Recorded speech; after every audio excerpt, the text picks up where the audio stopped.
சிவாய நமக. அனைத்து சகோதர சகோதரிகளுக்கும் எனது அன்பான வணக்கம். நான் ஜோதிடர் எஸ்கே வாணி சுந்தர்ராஜன்.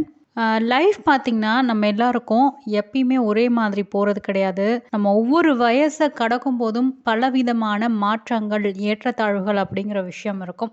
ஸோ படிப்பு நன்றாக வருமா வராதா, வருமானம் எப்படி இருக்கும், வேலை நல்லா அமையுமா, தொழில் செய்யலாமா, குழந்தை பாக்கியம் இருக்கா, திருமணம் எப்போ நடக்கும், கடன் சுமை குறையுமா, சொந்த வீடு அமையுமா, ஸோ கணவன் மனைவி எந்த மாதிரி அமைவார்கள், உறவுகளோட உங்களுடைய நெருக்கம் எப்படி இருக்கும், ஸோ ரொம்ப கஷ்டமாகவே லைஃப் போயிட்டுருக்கு, எப்போ இந்த லைஃப்பில் ஒரு மாற்றம் வரும், ஒரு நல்ல விஷயங்களை நம்ம பார்க்க முடியாதா, இந்த கேள்விகளுக்கெல்லாம் விடை அப்படிங்கிறது பார்த்திங்கன்னா உங்களுடைய நட்சத்திரங்கள் வழியாகத்தான் நடக்கும். அதாவது நட்சத்திரங்களை இயக்கக்கூடிய அந்த கிரகங்கள் வழியாகத்தான் நடக்கும்.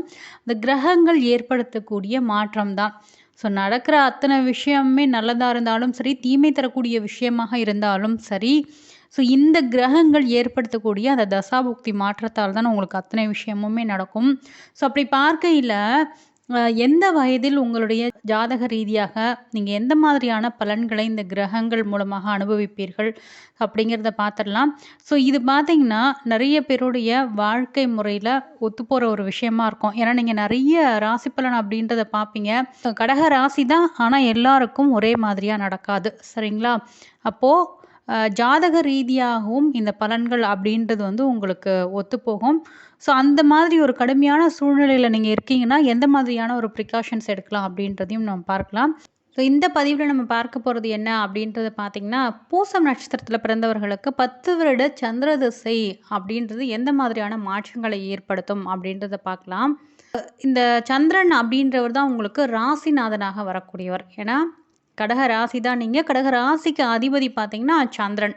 இந்த கடக ராசிக்குள்ளே தான் பூசம் நட்சத்திரத்தின் 4 பாதங்களுமே வரும். ராசி அதிபதியோட திசை அப்படின்றதுனால யோகத்தை தான் இது உங்களுக்கு தரணும். ஆனால் நிறைய பேருக்கு பார்த்திங்கன்னா ஸோ இந்த திசையில் தேவையற்ற ஒரு பயம், மனக்குழப்பம், தாய்க்கு உடல் ஆரோக்கிய பிரச்சனைகள் ஏற்படுறது, ஸோ அந்த மாதிரியான ஒரு விஷயங்களை தரும். அப்போது உங்களுக்கு இந்த சந்திர திசை அப்படின்றது சோதிக்குமா, இல்லை திசையோட கடுமையை குறைத்து நல்ல ஒரு மகிழ்ச்சியாக இருக்கிறது, தெளிவான மனநிலையை கொடுக்கறது, மற்றவங்களுக்கு நீங்கள் ஆலோசனை தரக்கூடிய ஒரு மனிதராக இருக்கிறது, ஸோ இந்த மாதிரியான விஷயங்களை தருமா அப்படின்றத பார்க்கலாம். சப்போஸ் உங்களுக்கு இந்த சந்திர திசை ரொம்ப நெகட்டிவாக இருந்ததுன்னா ஸோ அதுக்கு என்ன ப்ரிகாஷன் எடுக்கலாம் அப்படின்ற மாதிரியான விஷயங்களையும் நம்ம பார்க்கலாம். சூரிய திசைக்கு பின்னாடி வரக்கூடிய திசை பார்த்திங்கன்னா உங்களுக்கு சந்திர திசை. பூசம் நட்சத்திரத்தில் பிறந்தவங்களுக்கு 6ஆம் திசையாக வரக்கூடியது தான் இந்த சந்திர திசை. இது சொந்த வீட்டு அதிபதியோட திசை, இல்லைன்னா ராசிநாதன் திசை அப்படின்னும் இதை சொல்லுவாங்க உங்களுக்கு. அப்போ சந்திர திசை மொத்தம் 10 வருஷம் உங்களுக்கு நடக்கும். பூசம் நட்சத்திரத்தில் பிறந்தவர்களுக்கு பொதுவாக 60 வயதிற்கு மேலே, அதாவது 60லேருந்து 70 வயதிற்குள்ளே, இல்லை 65லேருந்து 75 வயதிற்குள்ளே அந்த திசை அப்படின்றது இருக்கும். அப்போ 1ஆம் பாதத்தில் நீங்கள் பிறந்திருக்கீங்க அப்படின்னா 69 வயசுலேருந்து 79 வயது வரைக்கும். 2ஆம் பாதத்தில் நீங்கள் பிறந்திருக்கீங்க அப்படின்னா 64 வயதுலேருந்து 74 வயது வரைக்கும். 3ஆம் பாதத்தில் நீங்கள் பிறந்திருக்கீங்க அப்படின்னா 60 வயதுலேருந்து 70 வயது வரைக்கும். பூசம் 4ஆம் பாதத்தில் நீங்கள் பிறந்திருக்கீங்க அப்படின்னா 55 வயதுலேருந்து 65 வயது வரைக்கும் உங்களுக்கு இந்த திசை அப்படின்றது நடக்கும். அப்போது சந்திரனோட சூட்சுமங்கள் அப்படின்றது பார்த்தோம்னா, சந்திரன் பார்த்திங்கன்னா மனோகாரகன், அதாவது உங்களுடைய மனதிற்கு அதிபதி, உங்களை ஆளக்கூடியவர். ஸோ நீங்கள் மனசில் என்ன நினைக்கிறீங்களோ அதுக்கு காரணம் இந்த சந்திரன் தான். பயமாக இருக்கா, பதட்டமாக இருக்கா, நீங்கள் தெளிவாக இருக்கீங்களா, என்ன யோசிக்கிறீங்க, எல்லாத்தையுமே இந்த சந்திரன் தான் உங்களுக்கு பண்ணுவார். ராசி அதிபதியான சந்திரனுடைய தாக்கம் இந்த காலகட்டத்தில் உங்களுக்கு அதிகமாக இருக்கும். ஏன்னா சந்திரனுடைய திசை இல்லைங்களா. உங்களுக்கு ஒரு வேளை சந்திரன் நல்லா இருந்தார் அப்படின்னா எண்ணங்கள் ரொம்ப தெளிவாக இருக்கும். சந்திரனை 2 நிலைகளில் தான் செயல்படுவார். தேய்பிரை சந்திரன், வளர்பிறை சந்திரன் அப்படின்றதும் இருக்குது. ஒருவேளை உங்களுக்கு ஜாதகத்தில் ரொம்ப பர்ஃபெக்டாக சூப்பராக சந்திரன் இருக்கிறாரு அப்படின்னா எண்ணங்கள் தெளிவாக இருக்கும். எல்லா விஷயத்தையுமே உணர்வுபூர்வமாக அணுகுவீங்க. ரொம்ப ஆழமாக சூப்பராக அடுத்தவங்களை புரிஞ்சுக்கிறது எல்லாமே உங்களுக்கு இருக்கும். அப்போது சந்திரன் பார்த்திங்கன்னா மாதுர் காரகணம், அதாவது தாயை குறிக்கக்கூடிய கிரகம்.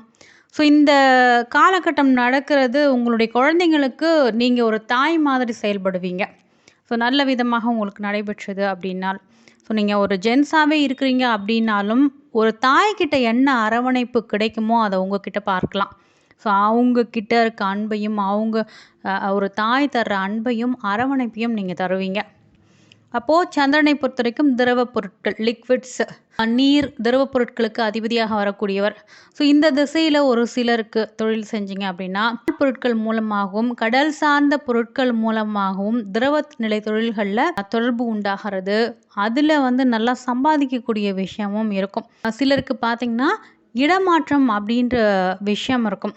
ஏன்னா சந்திரனை பொறுத்த வரைக்கும் தேய்ந்து வளரக்கூடிய தன்மை கொண்டவர். ஸோ அதனால் இந்த 10 வருஷம் மூவிங்லேயே இருப்பீங்க. ஏதாவது ஒரு ட்ராவல் அப்படின்றது இருந்துக்கிட்டே இருக்கும். பயணங்கள் இருக்கும். இல்லை நீங்கள் வசிக்கக்கூடிய இடங்கள்லேயே வந்து உங்களுக்கு மாற்றங்கள் இருக்கும். வீடு விட்டு வீடு மாறுறது எல்லாமே இருக்கும்.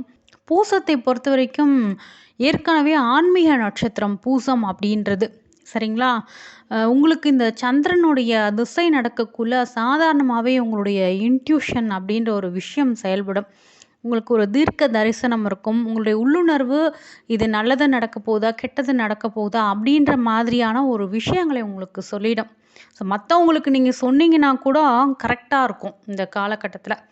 அப்போது இந்த வயசில் எந்த மாதிரியான மாற்றங்கள் நடக்கும் அப்படின்றது பார்த்திங்கன்னா, ஸோ அந்திம காலத்தில் வரக்கூடிய திசை இல்லைங்களா, ரொம்ப சுவாரஸ்யமாக இருக்கும் இதில் வரக்கூடிய மாற்றங்கள் அப்படின்றது. ஸோ ரொம்ப மன அமைதியை தேடுவீங்க. ஓடி ஓடி உழைச்சி ஸோ அந்த காலமெல்லாம் முடிஞ்சிட்டு ஒரு விதமான ஒரு மன அமைதி, ஸோ மன நிறைவு அப்படின்றது உங்ககிட்ட இருக்கும். ஃபேமிலியோட உங்களுடைய டைம் ஸ்பெண்ட் பண்ண விரும்புவீங்க.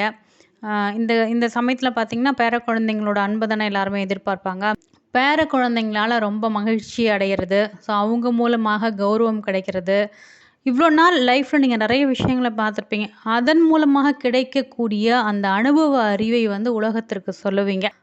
நிறைய பேருக்கு உங்களுடைய கைடன்ஸ் தேவைப்படும். ஸோ உங்ககிட்ட சில விஷயம் கேட்டு செஞ்சால் நல்லாயிருக்கும் அப்படின்னு உங்ககிட்ட வந்து கேட்பாங்க. ஃபேமிலியாக இருக்கட்டும், ஃப்ரெண்ட்ஸாக இருக்கட்டும். ஸோ உங்ககிட்ட கேட்டு அதன்படி தான் அவங்க செயல்படுவாங்க. அதே மாதிரி ரொம்ப டேஸ்டான ஃபுட்டு எடுத்துக்கணுன்னு விரும்புவீங்க. ருசியான உணவு அப்படின்றது சந்திரன். அப்போது ருசியான உணவுகளை மாற்றி மாற்றி ஒரே மாதிரியான விஷயம் உங்களுக்கு இந்த காலகட்டத்தில் பிடிக்காது. உணவுகளில் வந்து அந்த ருசி மாற்றி செய்யணும் உங்களுக்கு. குறிப்பாக பார்த்திங்கன்னா பால் சார்ந்த உணவுகள் மேலேயும் இனிப்புகள் மேலேயும் நாட்டம் அதிகமாக இருக்கும். உடல்நிலையை பொறுத்த வரைக்கும் சந்திரன் வந்து குளிர்ச்சி பொருந்தியவர். ஸோ அதனால் இந்த காலகட்டத்தில் சிலருக்கு பார்த்திங்கன்னா சளி, ஆஸ்துமா, ஜலதோஷம் இல்லைன்னா நீர் சம்மந்தப்பட்ட உபாதைகள் வரத்துக்கு உண்டான வாய்ப்புகள் இருக்குது. லங்ஸ் ஏற்கனவே கொஞ்சம் சரியில்லாத நபர்கள் கவனமாக இருங்க. நுரையீரல் ஆரோக்கியத்தில் இந்த காலகட்டத்தில் கவனமாக இருக்கணும். பூச நட்சத்திரத்திற்கு இந்த சந்திர திசை அப்படின்றது ராசிநாதனுடைய திசை அப்படின்றதுனால ஸோ நீங்கள் எடுக்கக்கூடிய ஒவ்வொரு முடிவுகளும் மற்றவங்களுக்கு பாடமாக அமையக்கூடியதாக இருக்கும். உங்கள் ஃபேமிலியை பொறுத்த வரைக்கும் நீங்கள் தான் ஒரு நிழல் தர விருட்சம் அப்படின்னு எடுத்துக்கலாம். அப்படி வந்து கட்டி காப்பாற்றுவீங்க இந்த காலகட்டத்தில். ஸோ சந்திரனை பொறுத்த வரைக்கும் பார்த்திங்கன்னா 1ஆம் இடத்துலையோ 4, 7, 9, 10, 11ஆம் இடங்களில் இருக்கக்குள்ள நன்மை தரக்கூடிய விஷயங்களை செய்வார். இதில் பார்த்திங்கன்னா சந்திரன் வளர்பிறை சந்திரனாக இருக்கிறது அப்படின்றது அவசியம். ஸோ அந்த மாதிரி இருந்து இந்த கேந்திர திரிகோணங்களில் லாபஸ்தானத்தில் இருக்கக்குள்ள நல்ல அபாரமான நற்பலன்கள் இதெல்லாமே தருவார். மன அமைதி இருக்கும். நல்ல புகழ் கிடைக்கக்கூடிய விஷயமா இருக்கும். அதே மாதிரி சந்திரனுக்கு தீமை தரக்கூடிய இடங்கள் அப்படின்னு எடுத்துக்கிட்டோம்னா 6, 8, 12 மறைவு ஸ்தானங்கள். ஸோ இந்த இடத்துல சந்திரன் இருக்கக்குள்ள தான் இந்த காலகட்டத்தில் நிறைய பேருக்கு பயம் வர்றது, மன உளைச்சல் அதிகமாக வர்றது, அடிக்கடி சளி பிடிக்கிறது, தாய்க்கு உடல் ஆரோக்கிய குறைபாடு, அதே மாதிரி தேவையற்ற பயம் ஏற்படக்கூடியது. ஸோ இதெல்லாமே இருக்கும். கடகராசியாக இருந்து உங்களுக்கு 8ஆம் இடம்னா உங்களுடைய லக்னம் தனுசு லக்னமாக வரும். அப்போ தனுசு லக்னத்தில் பிறந்து நீங்கள் கடக ராசியாக இருக்கக்குள்ள எப்பயுமே வந்து பௌர்ணமி வழிபாடு பண்ணுங்கள். திங்கட்கிழமை தோறும் லலிதா சகஸ்கரநாமம் படிக்கிறது இல்லை அபிராமி அந்தாதி வாசிக்கிறது எல்லாமே சந்திரனுடைய பாதிப்பை உங்களுக்கு குறைக்கும். மதுரை மீனாட்சி இல்லைன்னா சமயபுர மாரியம்மனுடைய வழிபாடு அப்படின்றது உங்களுக்கு சிறந்ததாக இருக்கும். நிறையா தயிர் சாதம் வந்து நீங்கள் ஏழை எளியவர்களுக்கு வாங்கி கொடுக்கலாம். இல்லைன்னா ஆதரவற்றவர்களுக்கு தயிர் சாதத்தை வந்து தானமாக வழங்கலாம். ஸோ இதெல்லாமே உங்களுடைய மன அழுத்தத்தை குறைக்கக்கூடிய ஒரு விஷயமா இருக்கும். தாயோட வயசில் இருக்கிறவங்களுக்கும் முதிய பெண்களுக்கும் வந்து நீங்கள் உதவி செய்யுங்க. ஏன்னா சந்திரன் பார்த்திங்கன்னா தாயை குறிக்கக்கூடியவர்.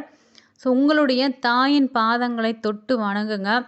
எப்பயுமே உங்களுக்கு அம்மா வயசில் இருக்கிறவங்க கிட்ட ஆசீர்வாதம் வாங்குறது, அம்மா கிட்ட ஆசீர்வாதம் வாங்குறது எல்லாமே உங்களுக்கு நன்மை பயக்கக்கூடிய ஒரு விஷயமா இருக்கும்.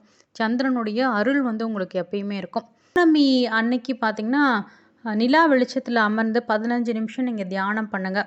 ஸோ 6, 8, 12ஆம் இடத்துல சந்திரன் இருக்கவங்க கண்டிப்பாக தாராளமாக இதை செய்யலாம். உங்களுக்கு சந்திர திசை மிகப்பெரிய ஒரு கடுமையான பலன்களை தரவங்களும் இதை நீங்கள் செய்யலாம். அப்போ பௌர்ணமி அன்னைக்கு நில ஒளியில் அமர்ந்து 15 நிமிஷம் தியானம் பண்ணி ஓம் சந்திராய நம அப்படின்ற மந்திரத்தை வந்து நீங்கள் சொல்லுங்கள். ஸோ மனோபலத்தை அதிகரிக்கக்கூடியதாக இருக்கும் இதெல்லாமே நீங்கள் செய்யக்குள்ள.